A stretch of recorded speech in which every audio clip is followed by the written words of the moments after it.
It's absolutely fantastic.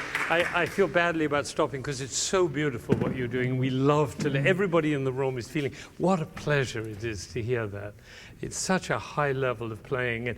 And at your stage to play as beautifully as you do, I mean, your reputation has already spread, and now I know why. I'll tell you a story, because they may be saying, well, what could he possibly add to that? And I'll tell you a very interesting story. When I was a student, about your age, I was studying with a very great cellist called Casado. Do you know Gaspar Casado? Right. And I traveled with Gaspar Casado all over. We lived in Italy and in Florence. I spent 5 years with him, and I traveled with him. And he played many, many, many concerts. And one day, he was playing a Dvorak concerto. And he was playing like a pig. It was just awful. And you know, I was a hot young cellist, and I think the maestro's playing like a pig. And then, because he didn't practice all the time, and he was a great cellist, maybe the greatest who ever lived, I don't know, could be. But he didn't practice, and so sometimes he didn't play well. And so he was playing terribly. And I looked at my next door neighbor, and tears were streaming down her face. And I was 16, actually, I remember. I wasn't as old as you. I was 16 years old. And I remember saying to myself, oh, I see. It isn't about how he's playing. It's about how he's being. Right? And he managed to touch that woman sitting next to me in a way that most cellists or most musicians actually never do, because they're so focused on playing really, really beautiful. And your attention is on that. And if I could say this, what's next for you is your relationship with the audience and telling the story of this music in such a way that they are touched in spite of your great cello playing. Do you get it? Mm-hmm. Yeah, can you understand that? Because it's such a strange thing to say in a way. Your playing is only a vehicle to the heart. It's a roadway to the heart. It is not the heart itself. So let's explore a little bit about this. Elgar, of course, we know Elgar as, you know, a comfortable English gentleman with a moustache and pomp and circumstance and life in England and the empire and all that, and all that music. But actually, he was a very tormented soul. I think of Elgar as the English Mahler. He was out of place in England society.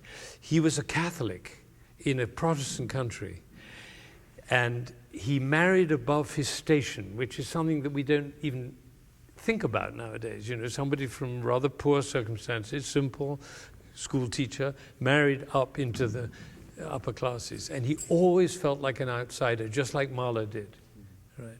And he worked very hard to be accepted, and he was, but always that pull back. And this is his last piece. This is the piece he wrote at the end of his life, saying farewell, and all that trauma and sadness and sense of being outside, heartbreak, as well as the outward English success story. Right? So all of that has to be in the music. So could you try just the opening and see whether we can get some more tragedy? There was some. But my heart wasn't torn out by those chords. I was impressed. I was very impressed with his playing. At the beginning, I thought, wow, this is a great cellist. And then I thought, wow, he's a great cellist. Wow, he's really great. He's really great. Yeah, I mean, it's like a very beautiful woman. You know, a beautiful woman comes in, oh, wow, that's a beautiful woman. She's really beautiful. What else you got? It can be a distraction. Actually, can be a distraction to be beautiful and to be a great cellist. Isn't that funny, in a way? So what I would wish for you, although you'll never do it, is to play like a pig sometimes. I bet you've never been asked to do that. Since you were this high, always play better, play better, play better, play in tune, play. No, don't worry about that. You never need to worry about that. But will you give us access to our heart? Okay, so begin the...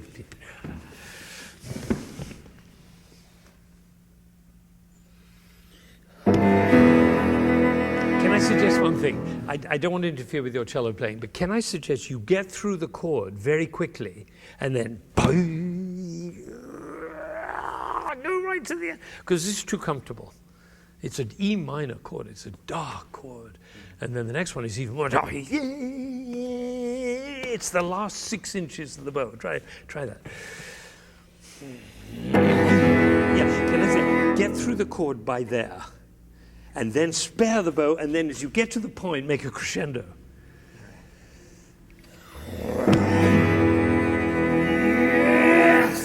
Again. And now the third. Music is almost always built in threes, or very often. 1, 2, and then 3. And it's either I, you, we, or 1, 2, 3. This is definitely 1, 2, 3, isn't it? The first chord, the second chord, and now toy. The third is the most, right? It was a much better beginning.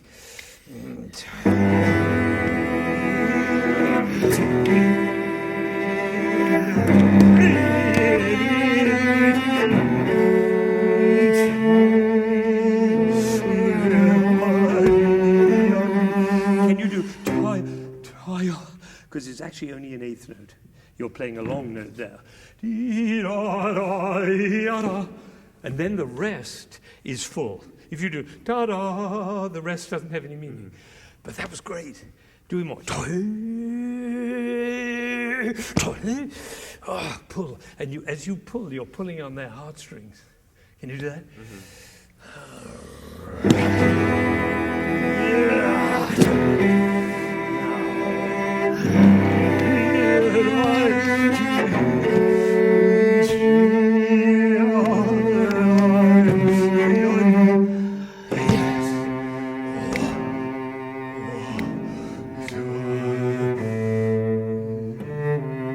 It's too long also. Because again, have a relationship with the silence. That's what's interesting.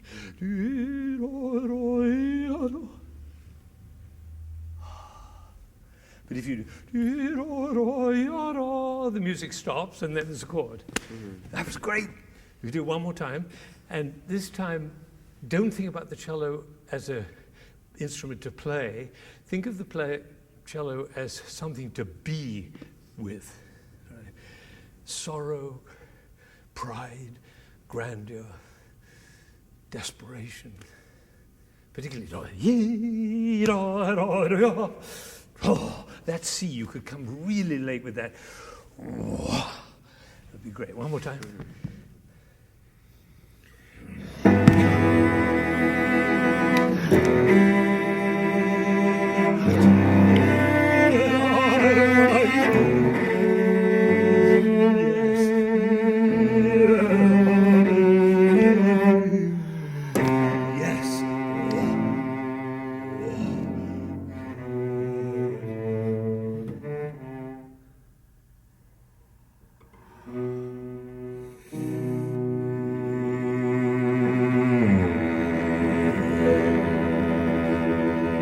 This lady came from France and she's going like this. She's going.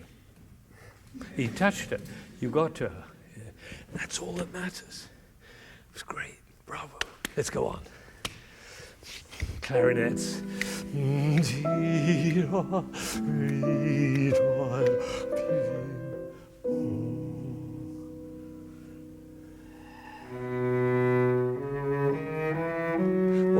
What do you think's happening here? What's this music about here in this place?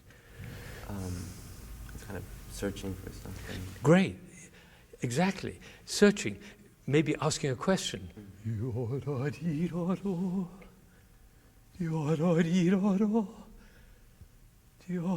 Again, threes.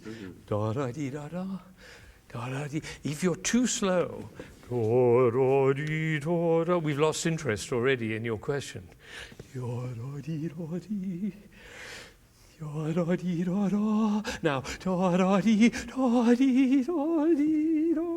and there's the answer in the tune. Everything is leading to the violas, isn't that right? So try. And if you could look questioning, because you look like a cellist. I always say to my conducting students, don't conduct. Don't conduct. Conducting is not what an orchestra needs. Conducting is being the music. You might even raise your eyebrows.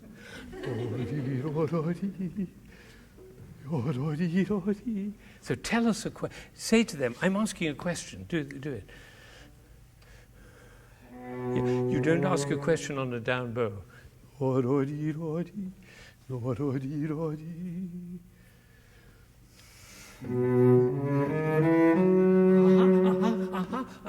had a question, now we want to know what the next question is, yeah? Yes, and now what? Think viola. That's the sound. That you want there, the sound of a viola, right? That was great. Everybody's clear. Everybody's going, yeah, that was a question, right? Beautiful. One more time. And then and go to that F sharp and say to your viola section, this is what I want you to sound like. Right? Yeah. Yeah, you look anxious. It's just a question. You don't know the answer. And you're, oh no. You have a number of physical gestures which suggest you're worried. Very few pieces of music were written to represent worry. Right. That is very little. Mostly it's something, something we want to be involved in, like questioning. Questioning is great, so be excited.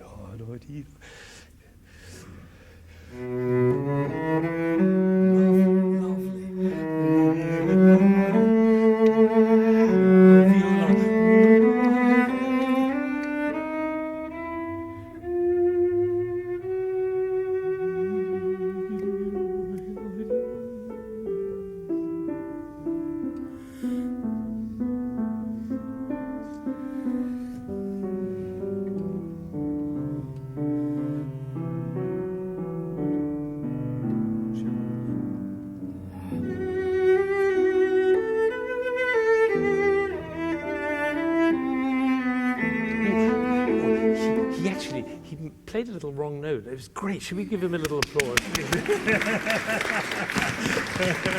And he looked upset. He said, oh, I played the wrong note.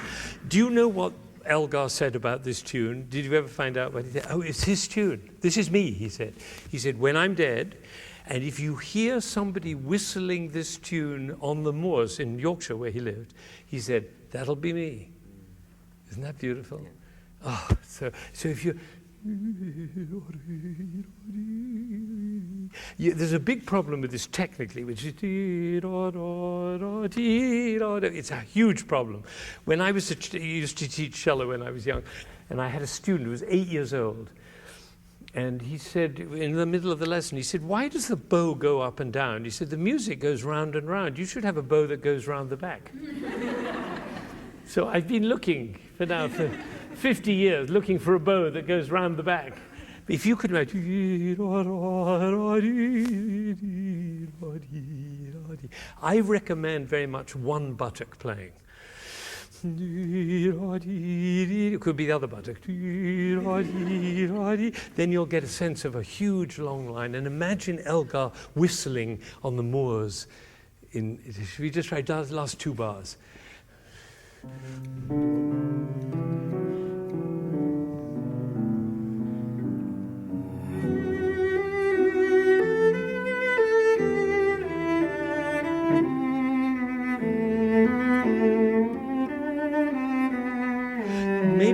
Maybe even, it's beautiful, everything you do is beautiful. Would you do it a little bit more soulfully, a little bit less out there, more internally? It's very personal. I mean, you do what you want, but it's one of the saddest tunes ever written, actually. Isn't it beautiful? So just try the two bars, the cellos. This chord is so beautiful.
That's it.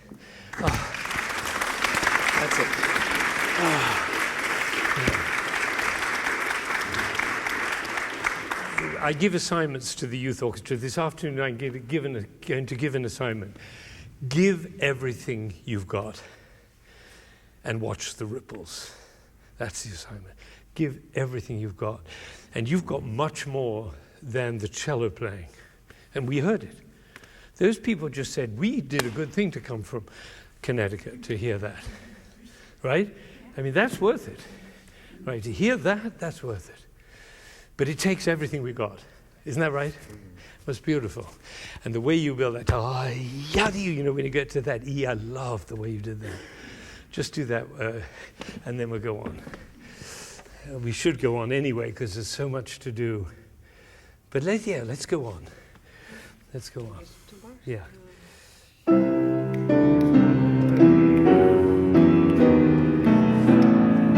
It's a 40s.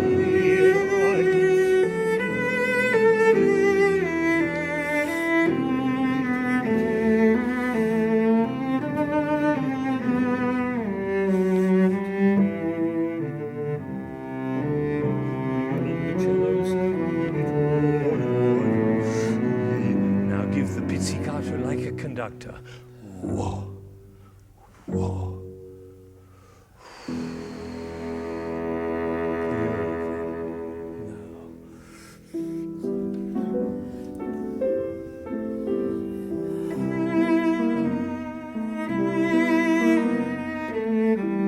know, there's a tradition in English music.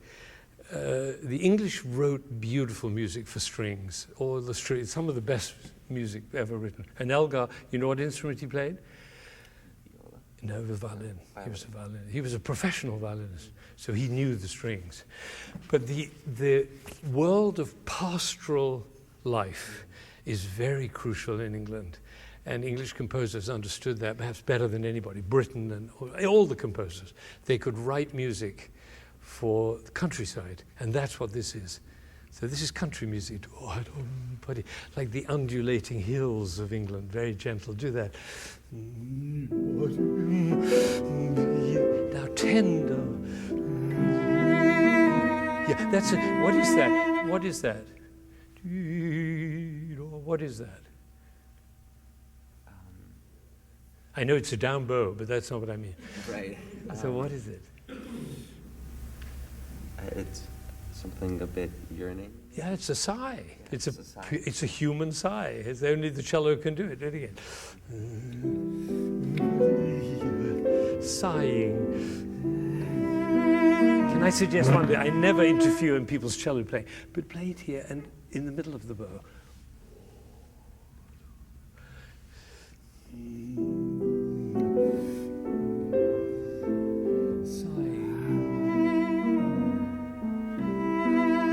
Now look at her face. That's how music works. You do something beautiful like that and she says, oh. And that's how it works. Music is a human communication language. That's all it is. And you just did it. It was perfect. In fact, for the rest of your life, that's all you should pay attention to, because the rest of it will take care of itself, I'm quite certain. And now your cello teacher will be going on about you let him, but please, that woman, or this lady, well, it's your grandmother. So, grandmothers are great because they always know what they like. You know, trust the grandmothers. Say, yeah, I don't like that one. Oh, I really like that. That's all you need to go on. Never mind the critics. Do one more time. And make that the most tender sigh. Beautiful piano playing.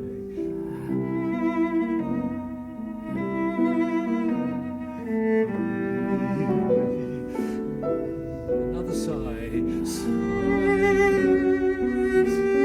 relax. Can you do that? Can you do that very difficult passage with a smile on your face? Can you do it? It's so tender and beautiful. There's no worry, but you're worried because it's high, and so you think you might play out of tune. Be my guest. Okay, you probably couldn't play out of tune if you wanted to, because you're so good. But don't worry about that. Do the second phrase. Clarinets. Yeah, aren't you lucky to have this pianist? And she's great. Now, big smile.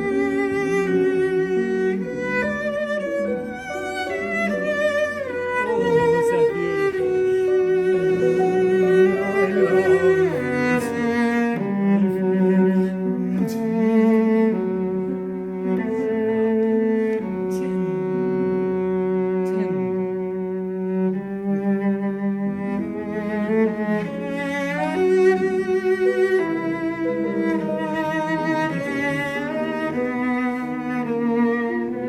I tell you something, that great lady who's come here from Connecticut is crying.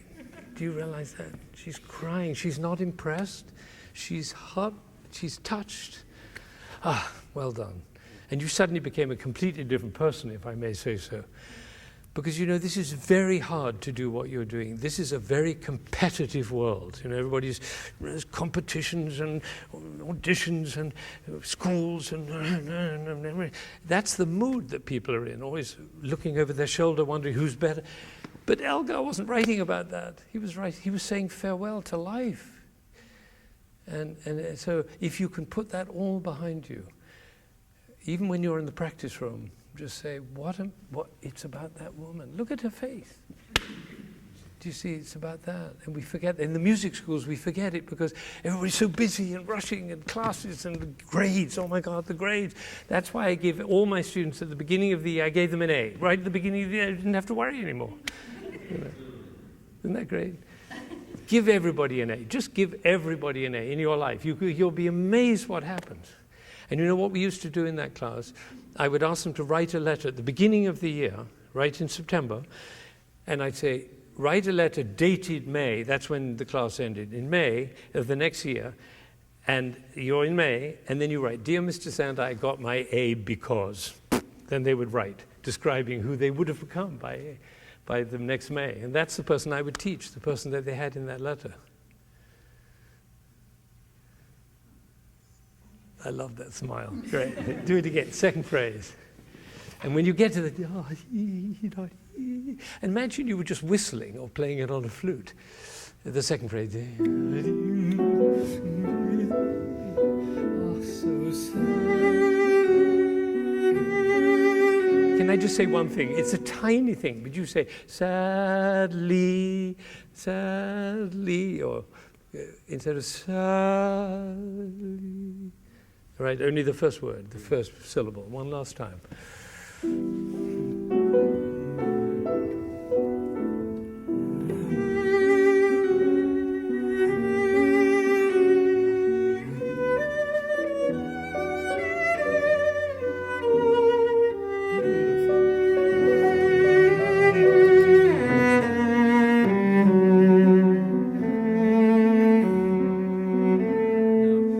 Big smile like spring. The sun's coming out. Are you ready? Here it comes.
even sadder than before.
Bravo, bravo.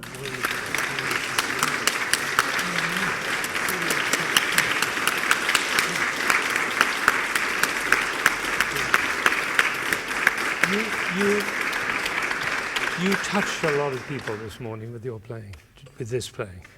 And that's what it's about. And remember that story of Concerto. And you were playing great. You missed a note. I was very happy when you missed it. You were miserable. Because perfection is great, but it's not enough. It's great. It's a terrific thing to aim for. It's like running the 4-minute mile and then the 3-minute mile and all that. That's great stuff. But is that all that life is about, running? No. So what you did today was you created relationships. People in this room, there are people in this room who will never forget you. Is that amazing? There's an 11-year-old there, or a 9-year-old, or whatever he is. I mean, look at him, and look at his face. He's just saying, wow, that was great. And he plays the saxophone, and he learned about the cello just now. But most he learned about the heart. And that's our job. We're like preachers. We teach people about life. We teach people what's available to us as human beings. Love and sorrow and joy and the capacity for overcoming huge odds. And that's Elgar. And it's Mahler too. Different, very, very different. But Elgar came in an English package, so there's always some nice reserve, and Mahler was just frenetic and Jewish, and But Elgar suffered just as much. And when you get to the end of this concerto, it breaks every heart. Right. Do you know that this piece is the single most popular piece of classical music in England? Really? Isn't that amazing? Number 1. Rachmaninoff's Second Piano Concerto is number 2. She's Russian. But do you know whose fault that is? You know who created that? Jackie Dupre. Absolutely. Jackie Dupre. One musician took this piece and not only made it our own, but made it belong to humanity. Really. Mm-hmm. And you're in that line. You're a cellist. I played with Jackie Dupre. We played the 2 cello quintet of Schubert when she was 15. That's amazing. Yeah, she played, she played, you play just as well. That's not the issue.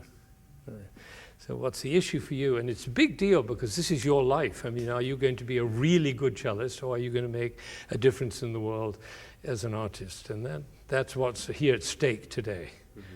So the assignment, Give everything you have, and then watch the ripples. You're missing out on a lot of information that's coming to you because you never look up. You know. So that's something. But it's great. Thank you for coming. Thank you for being here. You're just great. Absolutely great. I'm so happy to meet you. Really, it's just absolutely wonderful. And thanks, Dina. Great. Wonderful. Fantastic. It's beautiful. Look at just. Danny, just come before you leave. Just come and have a good look at this face. I want you to see. I want you to see. That's what it looks like when you touch somebody. That's what they look like. Isn't that great? Just come and do me a favor. You see, look. That. You see, that's what human beings are supposed to. That's the design of human being. But unfortunately, our life is not organized so that people go around looking like that. You know, if you went around the street looking like that, they'd come along and take you away in a white van. You know, but that's what it's for. And if you could really get that, when you go back to the conservatory, don't forget this. All right? Thank you. Great. Sarah.